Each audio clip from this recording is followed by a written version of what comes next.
তো দেখুন, গরমের দিনে রাধারানীর গ্রামে যদি আসেন তাহলে সুখ কতটা একবার নিজের চোখেই দেখে নিন মিত্র। সেই সরোবর, রাধা সরোবর, শ্রীমতী রাধারানী যেখানে স্নান করতেন তার কুণ্ড।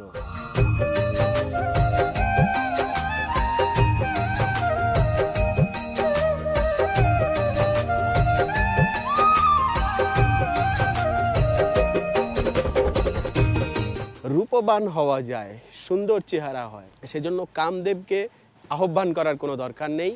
এই বনে এসে পরিক্রমা করুন। এখানে ভগবান শ্রীকৃষ্ণের শৃঙ্গার করেছিলেন শ্রীমতী রাধারানী এবং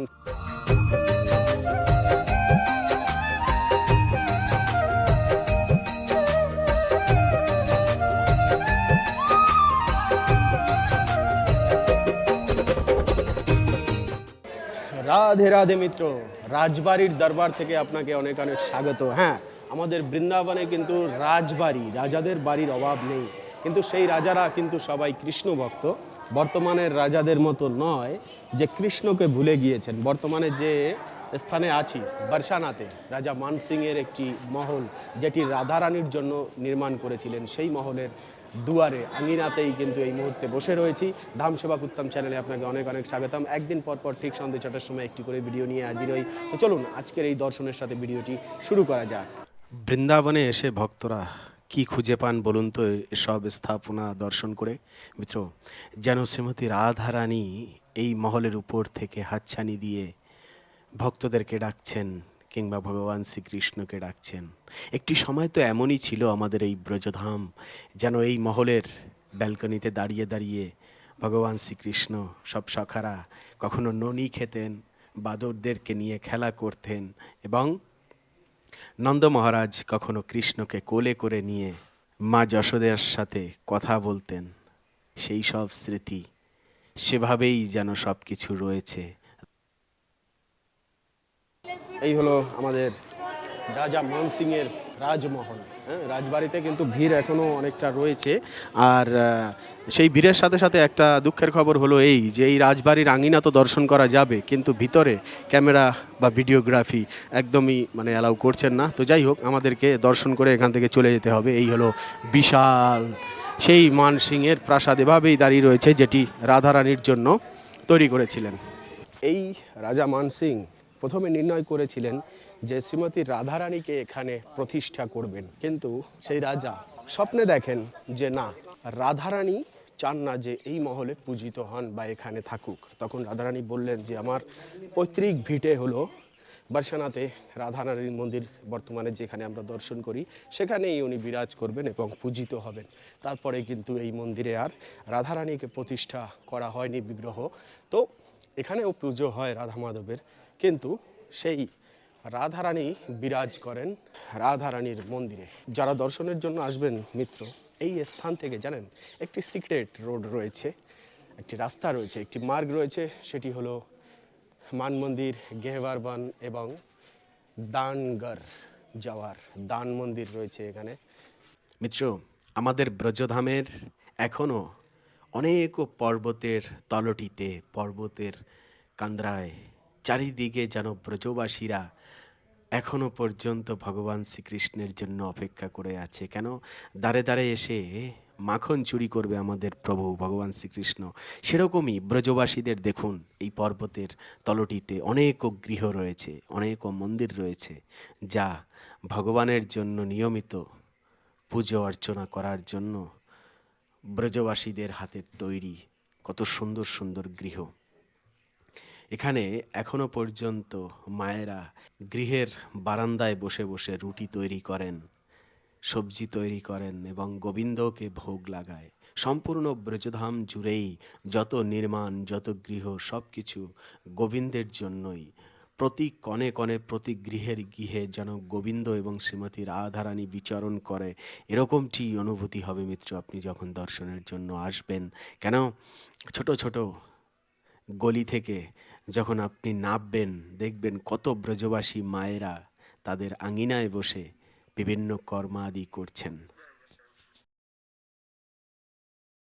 তো দেখুন, গরমের দিনে রাধারানীর গ্রামে যদি আসেন তাহলে সুখ কতটা একবার নিজের চোখেই দেখে নিন।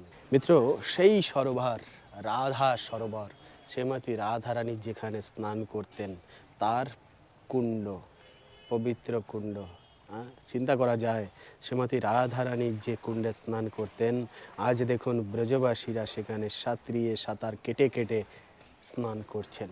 কোন স্থানে মিত্র? গেহবার বনের এইরকম অপূর্ব সুন্দর দৃশ্য। হ্যাঁ, এক জনমে মিত্র এই দৃশ্য দর্শন করে রসাস্বাদন করে কি শেষ করার মতো না। হ্যাঁ, প্রাণ, চোখ, মন সব কিছু তৃপ্ত হয়ে যায় এমন সুন্দর ভূমি দর্শন করে। হ্যাঁ, লীলার স্থান দর্শন করে দেখুন কত ভালো লাগে।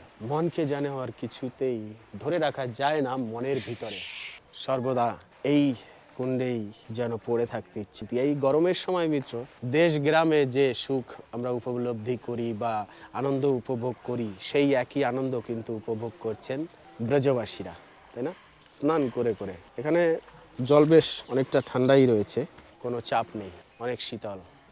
বর্তমান কলিযুগে রূপ কে না পছন্দ করে? যে যত সুন্দর তার দিকে মানুষ বেশি তাকায়, আর তাকালে পরে যেন নিজেকে একটু অহম কিছু একটা মনে হয়। তো দেখুন, রূপের চর্চা সবাই করতে পছন্দ করে, ছেলে কিংবা মেয়ে সবাই। 80 বছরের বুড়োও কিন্তু একটু ভালো জামা পরতে পছন্দ করে। তো কথা হলো আলটিমেটলি সিঙ্গার, মানে ধরুন যদি রূপচর্চার ব্যাপার থাকে, মনে করুন নিজেকে সুন্দর দেখাতে হবে, তাহলে কিন্তু একটি গোপন তথ্য আছে। সেটা হলো কি, যে এই যে বনে বর্তমানে দাঁড়িয়ে রয়েছে মিত্র, এই বন এসে দর্শন করলে এবং পরিক্রমা করলে পরে কিন্তু রূপবান হওয়া যায়, সুন্দর চেহারা হয়। সেজন্য কামদেবকে আহ্বান করার কোনো দরকার নেই, এই বনে এসে পরিক্রমা করুন। এখানে ভগবান শ্রীকৃষ্ণের শৃঙ্গার করেছিলেন শ্রীমতী রাধারানী, এবং শ্রীমতী রাধারানী শৃঙ্গার করেছিলেন ভগবান শ্রীকৃষ্ণ, এবং সখীরা সবাইও শৃঙ্গার করে দিয়েছিলেন রাধা মাধবকে, ভগবান শ্রীকৃষ্ণকে, রাধারানীকে। তো সেই বন, এবং এখানে রাসও হয়েছিল, শৃঙ্গার বন,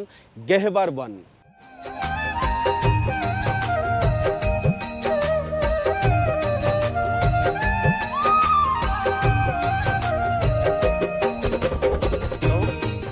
ভগবানের পার্লার যদি আমরা বলি বর্তমান যুগে, হ্যাঁ দাঁড়িয়ে, কেন কি আমরা তো পার্লার চিনি, সে সময় তো পার্লার ছিল না, তাই না?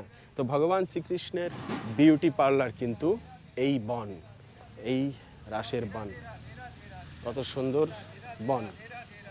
আমরা কলিযুগে বর্তমানে তো পার্লারে যাই, তাই না? বুড়ো প্লাকরা এক চান্সে মাতাজি হ্যাঁ বলে দিয়েছে, মানে খুব ভালো চেনে, পার্লার চেনে না এমন কেউ নেই, আর পার্লারে যেতে খুব ভালোবাসে।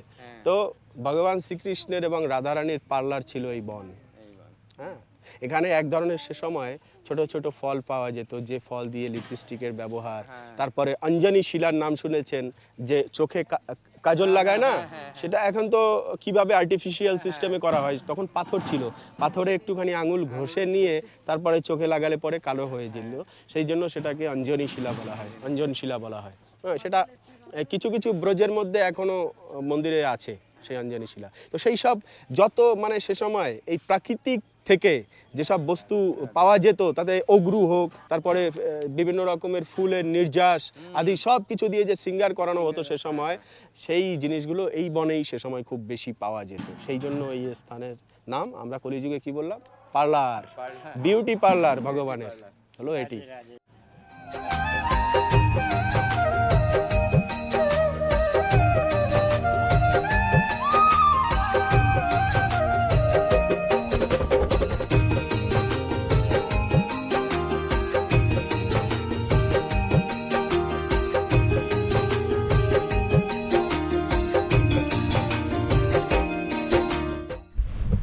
তো আমাদের প্রভু যেন তেন জায়গায় তো শৃঙ্গার করতেন না, তার বিউটি প্রোডাক্ট থাকতেন বনে বনে, এই গেহবার বনে। আর সেই প্রাকৃতিক বিউটি প্রোডাক্ট প্রভু ব্যবহার করতেন, শ্রীমতী রাধারানী ব্যবহার করতেন। দেখুন এমন সুন্দর গেহবার বনের দৃশ্য উপভোগ করতেন, এবং সব সখীরা ভগবান শ্রীকৃষ্ণকে সাজাতেন। হ্যাঁ, সেই বন দর্শন করছি, বন দর্শন করেও ধন্য, আর সেজেও ধন্য আমাদের প্রভু। গেহবার বনের অপূর্ব দৃশ্য। আর এই মার্গ আর এই পর্বত তো আর কিছু দিনের মধ্যে আবার সবুজ হয়ে উঠবে। কেন কেন কি বৃষ্টির জল পেতে না পেতেই যেন ব্রজের সব বৃক্ষেরা কথা বলে ওঠে। আর কথা সবসময়ই বলে, আমাদের মতো বহেরা ব্যক্তিরা কথা শুনতে পারবে না।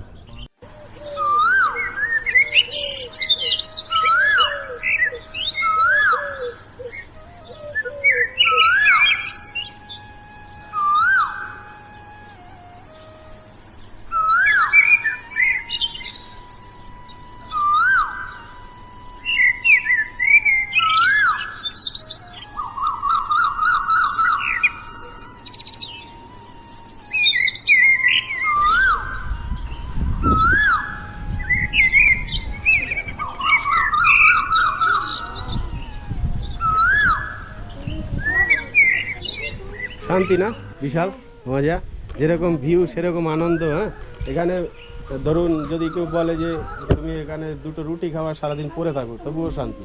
হ্যাঁ সত্যি। আর অন্য অন্য জায়গায় বাড়িতে মনে করুন টেবিল ভর্তি প্লেট সাজিয়ে খাওয়ালেও শান্তি পাওয়া যায় না, অস্বস্তি। আর এখানে না খেয়ে পড়ে থাকলেও শান্তি। এটাই তো ভগবানের লীলার স্থানের আসল রহস্য, আমরা বুঝতে পারি না।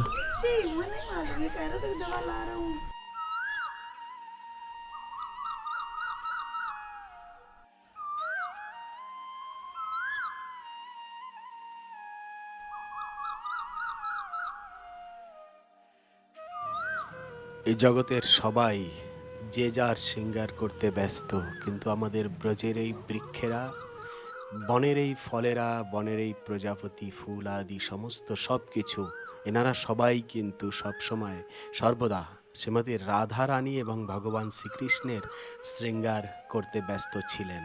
আমাদের মতো স্বার্থী নয় এনারা, পরম ভক্ত এনারা ভগবানের। কেন? এনারা সেই যুগ যুগ থেকে ভগবান শ্রীকৃষ্ণের সেবা করে আসছেন। আজও পর্যন্ত মন্দিরে যত পূজা হচ্ছে তার ফুল বা কখনো কখনো এই বৃক্ষের কাষ্ঠ আদি সব কিছু ব্যবহার করা হয় ভগবানের সেবার জন্য। তাহলে এক কথায় আমরা বুঝতে পারি যে এই বৃক্ষরূপী ভক্তরা ভগবানের সেবা দৈনন্দিন করেই যাচ্ছেন, কিন্তু আমরা আমাদের কামনা চরিতার্থ আর আত্মীয় স্বজনদের পোষণ করে করেই ব্যস্ত। কবে হবে আমাদের সেই সৌভাগ্য যেদিনকার আমরাও গোবিন্দের সেবা করে আমাদের জীবন অতিবাহিত করব? ধন্য হবে সেদিন আমাদের মনুষ্য জনম। তো মিত্র, এইরকম আশা হৃদয়ে নিয়েই যেন ব্রজধামে এসে আমরা ভজন করতে পারি, সেই প্রত্যাশা নিয়েই মিত্র আজকের এই ভিডিওটি এখানে এন্ড করছি। পরবর্তী ভিডিওতে আবার দেখা হচ্ছে, কথা হচ্ছে। সে অবধি ভালো থাকবেন, সুস্থ থাকবেন। রাধে রাধে।